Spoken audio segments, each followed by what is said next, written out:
Good morning, everybody. We are live here from the birdhouse, and it is Saturday, January 24th. So we are rounding out January already. But today we're focusing on providing for birds in winter, with us being in the path of a major winter storm that's about to hit tomorrow around this time. Now is a perfect time to talk about how to best prepare for birds in the winter months. So, as always, if you have any questions, you can throw those in the comments. If you have any sightings, absolutely put those in there as well. We love to know what kind of things you're seeing, or you can just say hi. If you are local to the area, to the Rochester area, we do have our puzzle swap going on this weekend. So that is going on right now. We've got a full house already of people swapping out their jigsaw puzzles. So that goes today until 6. We are open our normal hours today, which are 9 to 6.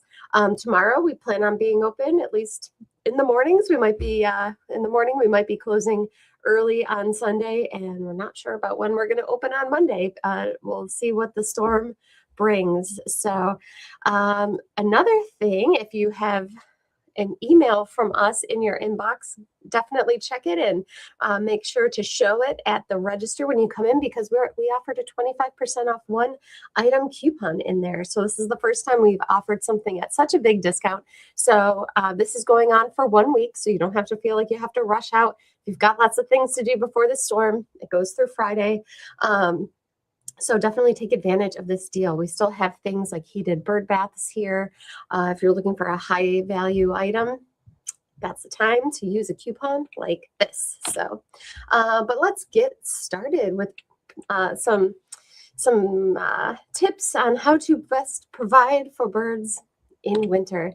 So first of all, just like any other time of the year, as far as winter needs and winter survival goes, birds need a lot of the same things that we do: food, water, shelter, and the right kind of habitat.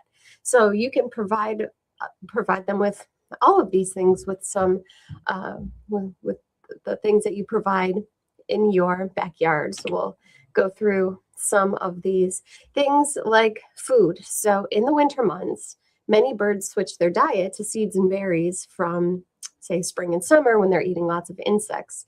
So providing birds with a variety of food is the best thing that you can do in the winter. Not the birds don't rely 100% on feeders for their food, so you don't have to worry about if the feeder runs out one day, oh no, all my birds are going to die. It is just a supplement of their natural diet. In the winter, birds wouldn't be here if they couldn't survive on their own. But it has been shown that giving birds some supplemental food in the winter can absolutely help help their chances of survival. So it can help increase those chances. So providing birds with a variety of food is always great. So things like sunflower seed that have a lot of oil and fat in them are really good. Niger seed, which also has that. Peanuts are another great thing in the winter. Suet. So there's lots of options for food in the wintertime that the birds will definitely flock to and eat from. And then as far as habitat goes, talking about providing birds with the right kind of habitat, you can plant shrubs and trees that provide berries for birds in the winter. So not something you're going to want to go out and shovel into the ground right now, but as we get into the spring and summer months, keep an eye out at the nurseries for berry producing plants that are good for wildlife, and the birds will definitely flock to them in the winter, especially birds like the cedar waxwing, which loves berries. You might also see robins in the winter. If you have some robins that are sticking around in the winter months, they'll come to berry producing trees and shrubs. And then as far as food goes, one of the best things you can do is provide birds with some kind of sunflower seed mix.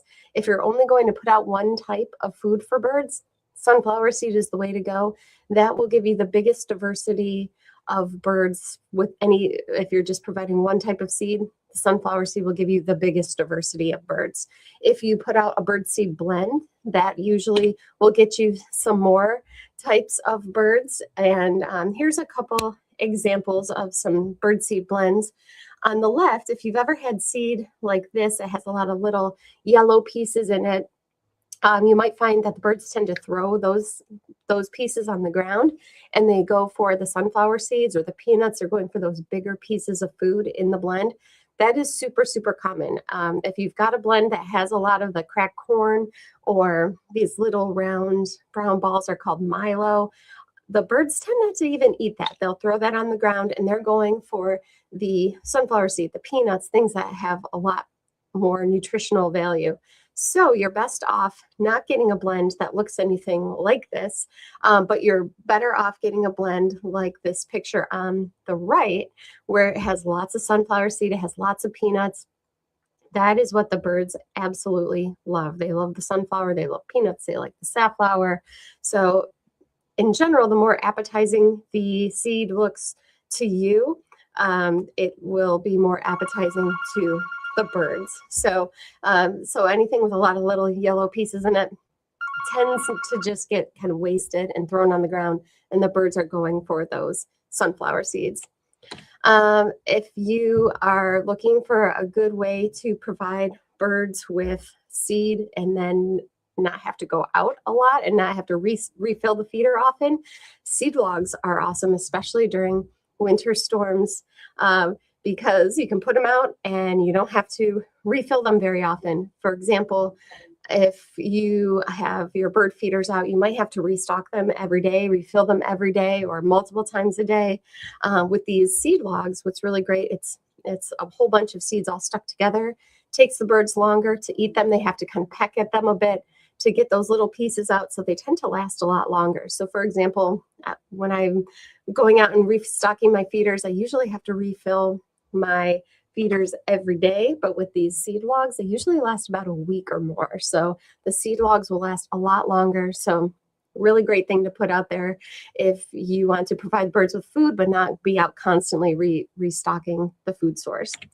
And then suet is awesome. So suet are the little squares of fat that the birds will absolutely love, especially woodpeckers.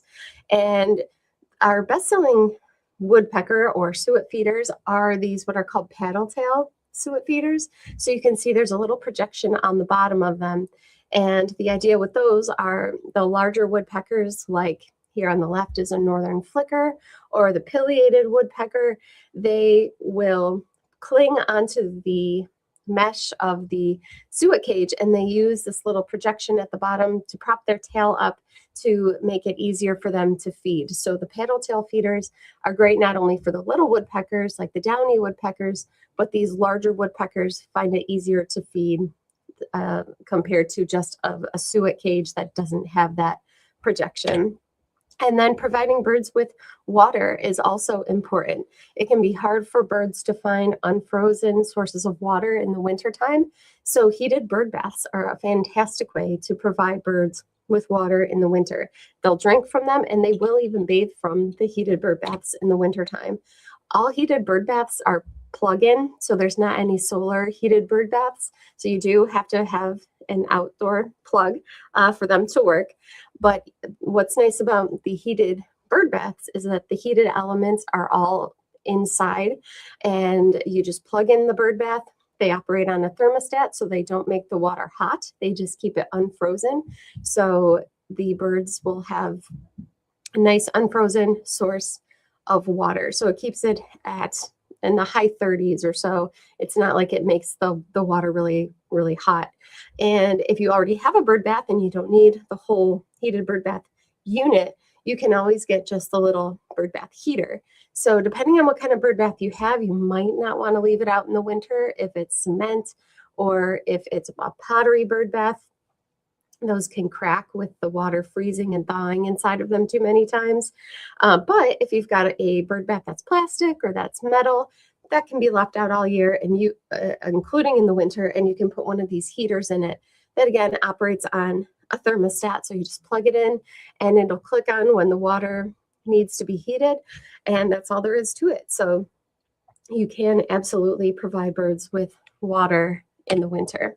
And we hear a lot of times, here in the picture, there's a lot of blue jays on the heated bird bath, but people who have blue birds around, they absolutely love the heated bird baths in the winter. And then there's shelter. So we were talking about the different elements of providing things for birds in the winter: food, water, shelter. So shelter can be provided in different ways. There are what are called roosting pockets. So these are small woven little huts that you can hang from trees or shrubs. You can put them kind of close to your bird feeders if you wanted to. But it's best to put them in a protected spot that the birds would normally go in and be kind of hanging out in. So if you do have any kind of shrub or something with some dense foliage, that's great for these little roosting pockets. The birds will go in there to stay out of the snow and the rain and the wind and the cold. And sometimes multiple species will go in there at the same time. So it's just a little way to provide the birds with some shelter. They're usually too small for the birds to nest in come nesting season, but every once in a while we hear of a chickadee or a wren building a nest in these as well. There's also what are called roosting houses, which are a separate thing, a different thing than bird houses. So roosting houses have little perches on the inside, and the idea with these are the birds will go in this little cavity. They'll perch on these the little dowels, and again, multiple species will go in there at a time, and they just use this to stay out of the elements, to kind of to warm up and have a little protected place to hang out. You might see birds going into your bird houses this time of the year. And same kind of thing. They're using that as a roosting place to stay out of the cold and the wind and the snow and all of that. Habitat can be important too. So we were talking about having trees and shrubs that can provide berries for birds, but then also any kind of foliage is good. If you are trying to attract birds, you might find that they like feeders that are close to some kind of trees or greenery. The birds in general will like to kind of protect themselves and go into a place where they can be away from predators if need be. So they like to be in the trees and kind of hang out there, and then go to the feeders that are close by, knowing that if something spooks them or scares them, they can go back into those trees and foliage. So having lots of trees that are good for birds is a very good idea if you want to provide the best type of habitat for your birds.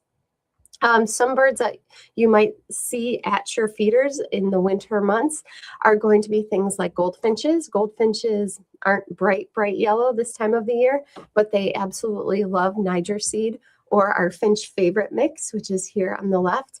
And finch feeders will attract not only goldfinches, but you might get some of the winter eruptive species that we've been talking about on the broadcast. And other birds you might get are things like pine siskin coming to your Niger feeder, or your sunflower heart feeder. This is a feeder here with ground up sunflower hearts in it. Pine siskin absolutely love that. And if you feed our finch favorite mix, that is a mix of Niger seed and ground up sunflower hearts. So you can give the birds a little bit of both with that blend, which is really, really popular, and the birds absolutely love it. Redpolls are one of these eruptive winter birds that we've been talking about here and there, and there have been sightings of them in the western New York area. Pretty scattered, but not a huge eruptive year so far for the redpolls, but some of them have made their way down into this area. So keep an eye out at your feeders over the next few days. And with this storm, who knows, they might be flocking to your feeders in search for food. Some other birds you can be on the lookout for in the winter months are going to be things like house finch. They'll eat Niger seed. They like sunflower seed. They love safflower. That's one of their absolute favorites. So they're around all winter. And then purple finch, which tend to be more common in the winter months at bird feeders. Really cool birds there that tend to be more at your sunflower seed feeder, but will every once in a while come to Niger feeders as well. And then other eruptive birds, things like crossbills, will sometimes come down to this area in the winter. Every once in a while, they're spotted at a feeder, but you're most likely to see them in pine trees. So this is a nice eruptive, an example of an eruptive bird that we sometimes get down here in the area, as well as pine grosbeak. And pine grosbeak will sometimes come to bird feeders also. There have been some seen locally this year, which has been really exciting. If you are local to the Rochester area, they have been spotted in Whiting Road Park is the most recent place that they've been spotted. Not only the pine grosbeak, but evening grosbeak. So these are two other eruptive birds that do sometimes come to bird feeders, but they have been seen at Whiting Road Park recently. So be on the lookout for these birds as well at your feeders, especially if you're by the lake. Evening grosbeak are going to be the most common that will come to the bird feeder, as far as the crossbills and the pine grosbeak and the evening grosbeak are concerned with that group of eruptive birds. The evening grosbeak is the one you're most likely to see at your feeder. But even if you do, it is still a rare bird. So it's a really special thing to get at your feeders. And cardinals, there's nothing more beautiful than a bright red cardinal at your feeder when everything else is bright white and covered with snow.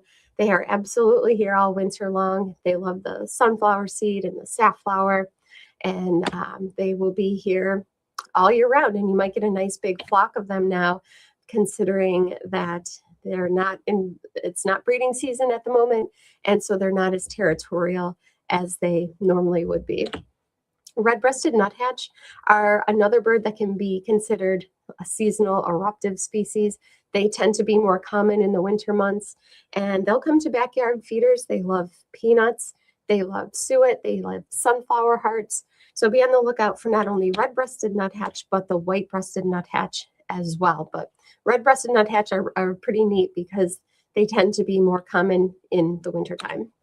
And one of our most common birds that is considered a winter bird would be the dark-eyed junco. So dark-eyed juncos are an eruptive bird that are unpredictable in their migrations. They are pretty predictable. And so if you have feeders out in the wintertime, you are very likely to get the dark-eyed junco, especially underneath the feeders, cleaning up the sunflower seed and the millet that might have spilled out of the feeders from the other birds throwing them on the ground. So really cool bird that we'll have all winter long with that white belly, the dark gray head and back, and that pink bill. And you might even get thrushes. They tend to go south in the wintertime, but some people do have American robin or eastern bluebird coming to their backyards, especially if you have berry producing trees or shrubs or the heated bird baths out there. And if you go out birding this time of the year, be on the lookout for some other winter birds, things like snow buntings, which are common in large open fields. Same with horned larks. And we've been lucky enough this year to also have appearances from snowy owl. And the snowy owl has still been sighted out at the Finger Lakes Airport down in the Finger Lakes area.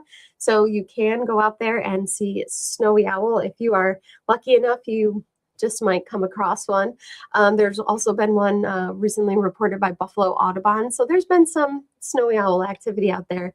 Check eBird, check your local parks in eBird and see where snowy owls by you have been sighted. And then finally, if you've got bird feeders out, you might not only get the songbirds coming to them, but the predators of songbirds, things like the Cooper's hawk or the sharp-shinned hawk are predators of these songbirds, and they are known to go after birds at the feeders, especially when food is scarce. So unfortunately, there's not all too much you can do about it, besides take your feeders down for a few days, let the birds disperse, and the predators will also disperse.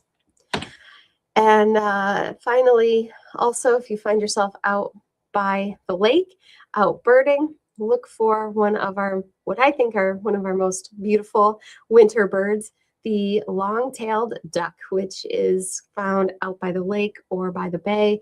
Any large body of unfrozen water, you might just happen upon some long-tailed duck. Really cool bird to look for in the winter here. So if you are interested in a backyard bird setup for the winter, the best things that you can do for the winter is make sure you've got yourself a suet feeder. Some kind of peanut feeder is always good. The peanuts have a lot of protein and fat. A Niger feeder is great for finches like goldfinches and red poles. And then having some kind of a feeder that has black oil sunflower seed or a black oil sunflower seed mix will get you the biggest diversity out of anything. And if you have the ability to plug in a heated bird bath outside for the winter, absolutely go for one of those too. You might be surprised how many birds you get coming to that backyard water feature. Looks like we do have some comments here. Steel Monkey is on, says, I have a hawk hanging around, so I stopped feeding the birds. It's been 3 days now, and he's back. Please help, Liz. I don't want to be outsmarted by a hawk. So the hawk must have something around there that it likes, even with you taking down your bird feeders. It's not uncommon for not only to have Cooper's hawks and sharp-shinned hawks, but to have red-tailed hawks in the neighborhood. Those don't necessarily go after birds so much, but they'll go after squirrels. So it can be hard to eliminate that food source. But there's not all too much else you can do besides taking down your feeders to keep the hawks away. Keep in mind that the hawks are a protected species, and so you're really not supposed to harm them in any way or try to, scare them away in any shape or form.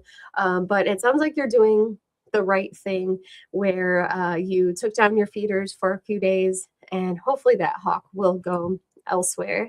They also say, I never fully tested my heated bird bath, but today was 9 degrees with a feels like -2, and I only had a little bit of ice built up around the edges. So far, so good. Yeah, that's really common, and that's a good point with the heated bird baths. Usually there's going to be around the rim, there'll be some snow or some ice, especially if we are having temperatures like it sounds like you are. This morning here where I am, it was -1. Not sure what it was with the wind chill. And so it is quite cold around the Northeast right now. And so that's going to be really common, is that you've got that layer of ice around the edge of it, and that's totally normal. So even though you have that, it sounds like the bird bath is still operating just fine. Somebody's asking, is this a pet bird advice stream? This is a wild bird advice stream. So it's if you are wanting to attract birds to your backyard, that is what we are here to help with. So it looks like that's everybody's comments and questions for the day. Thank you guys for tuning in. If you are getting hit with the storm, be careful out there. And like I said, we're open all day today. We are open until 6. So we are here to provide you with any kind of supplies you need to attract those birds in the backyard. They will probably be hunkered down during the storm, but even in the middle of some of these crazy storms we've had, I've had my bird feeders full. So it's pretty amazing. If you are getting a good diversity of birds in your yard at your feeders, absolutely take some pictures and send them on in to us, and we'll share them with on our next live stream, which will be on Tuesday. So thank you guys for tuning in. We'll talk to you soon. Have a great weekend and stay warm and safe out there, everybody. Have a great day. Bye-bye.